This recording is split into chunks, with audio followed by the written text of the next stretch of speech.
Di ba? Oh, ito. Ito gigil na gigil. Nakakahiya. Nakakahiya itong pagmamadali ng Senado. Tangina mo ka.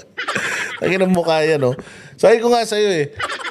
Every time na nakikita kong umiiyak tong mga hayop, yan, yung itong mga hayop na ito, every time nakikita kong umiiyak itong mga ito, putang na talagang sabi ko nga, ay, ang galing talaga ng Banateros. Kung hindi dahil sa Banateros, kay Pastor Apollo Quiboloy, sa mga abogado, petitioner, gumawa ng petition, nagsampa doon sa Supreme Court, putang inang yan eh. Ibig sabihin, talagang galit na galit to kung sino man ang nagsampa ng temporary restraining order at certiorari na yan. Pero yung mukha niya talagang ngiwi-ngiwi. Sa sobrang galit niya, talaga naman. Inanto. Ang sarap magmura eh. Pagka itong mga to yung minumura mo, oo. They chose to surrender their independence and willfully abandon their constitutional mandate. Today, the Senate decided to become a Duterte Senate. Ayun, maganda. Ang ganda kung Duterte Senate sila, ang saya-saya namin, di ba? Sana nga. Oo, sana. Minsan lang naman magsalita tong singiwe. Sana naman magkatotoo na Duterte Senate talaga ang ang Senado. Sana magkatotoo yun para putang ina lalong atakihin sa puso kasi sabi nila stroke daw to eh. Tayo na sabi ko pag itong mga to namatay, good riddance. Oh.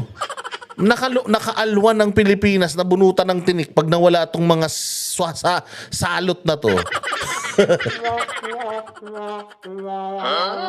Oo. Ano haka na naman gago? Taloon ng mga salot talaga yung mga hayop na yan. O tinan mo yung mga itsura, gigil na gigil. Kung totoong Duterte Senate ang Senado, mas mabuti yun. Oo, sana sa lahat ng kasinungalingan mo yan ang tama. O para matapos na problema ng bayang Pilipinas, at least kahit papaano, may pag-asa tayo. Kasi basta may Duterte, may pag-asa. Pero basta may komunista, utang mga salot sa lipunan yan. Sa pagtalikod ng Senado sa kanyang tungkulin, nagsilbi itong taga-konsinti at taga-kubli ng mga krimen ng Vice Presidente. Tangina mo. Anong krimen? Wala nga kayong napatunayan. Hayop ka. Paano krimen? Paanong krimen, ateng? Taina, ang magsasabi lang na kriminal si Inday Sara, impeachment court. At the fact na walang impeachment court, you are innocent until proven guilty. Tanga. Tangina ka nag-congressman ka, simple-simpleng ano ba tawag dyan? Yung simple-simpleng presumption of justice? Presumption of innocence? Hindi mo alam, hayop ka? Tangina ka. Ang pandarambong ng 612 million pesos. 612 million pesos. Tanga. Wala kayong napatunayan. Tangina magpiyatos-piyatos kayo hanggang gusto nyo, hanggang ikamatay nyo. Hanggang ganyan na lang kayo, hanggang speech, hanggang paawa. Pero sorry na lang, better luck next time. Hindi araw-araw Pasko. Grabe naman kayo, sinagad-sagad nyo naman kasi. Pinadala nyo si Pangulong Duterte sa Dahig, pinakulong nyo si Pastor Apollo Quiboloy. Butangina, gusto nyo naman pati si Inday Sara ma-impeach. Grabe naman kayo. Grabe naman, pagka medyo gumawa ka ng kasalanan, huwag naman sagad-sagarin.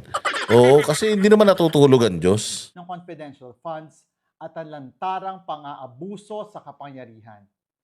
Pang-aabuso sa kapangyarihan. Gago. Anong inabuso nila? Putang ina, sumunod lang sila sa utos. Pag sumunod sa utos, lumabag na sa ano yun? Umano sa kapangyarihan yon, umabuso na sa kapangyarihan. This graceful decision is a betrayal of the Constitution, a betrayal of the will of the people. Ginamit na naman yung tao, gago. Pag pumunta ka nga dyan sa Mega Mall, walang magpapapicture sa'yo, makatadyakan ka pa sa mukha, dumiretso yung bibig mo eh. Will of the people ang sinasabi mo. Ano bang nyo? Ano bang tawag dito? Sektor ng Pilipinas na nire-represent nyo? Akbayan. Putangin na. Lahat ng magkakaakbay sa Pilipinas, gago. Ilan lang kayo magkakaakbay eh. Ang ina nyo, gusto nyo naman lahat ng Pilipino, kayo na naman ang spokesperson, visit kayo. Ang dami ng gigil na gigil sa inyo. This may have delayed our hopes for accountability and justice, but it has not ended it. Sa dulo, hindi pa rin nakakalusot si VP Sara Duterte sa kanyang mga pananagutan. Yun naman pala eh. Hindi naman pala. Miski ako eh, ha? Hindi pa pa naman pala siya nakakalusot eh. Ba't nagagalit ka? Oo, saka ka na magalit pag nakalusot na. Hindi pa pala nakakalusot eh. Patuloy na magbabantay at maniningil ang taong bayan. O, sige, sige. Maningil ka parang Bombay. Ang inan to, dinami na naman yung taong bayan.